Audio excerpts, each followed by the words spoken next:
Malaysian ভাষা লিখে class video নিয়ে আপনাদের সামনে তুলে দিচ্ছি। যেমন দেরি না করে ভিডিওটা শুরু করা যায়। মালয়েশিয়ান ভাষা শিখুন, 3টি ভাষা শিখুন, 3টি ভাষা শিখুন ভাই। যেমন মা, বাবা, বড় বোন। মারে বলে ইবু,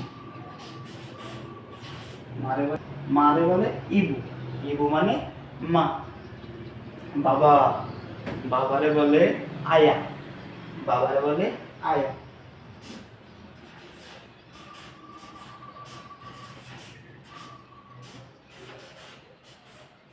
বাবারে বলে আয়া।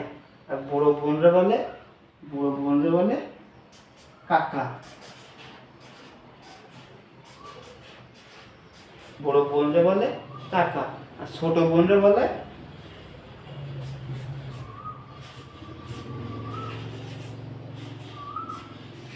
ছোট বোন। ছোট বোন মানে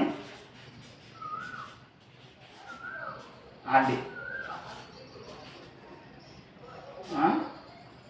ডয়েকে আডে। ছোট বোন মানে আডে, ছোট বোন মানে আডে। এদের এখানে 3টি লিখছিলাম, পরবর্তী আটটা ভাষাটা মিলিয়ে দিলাম আর কি।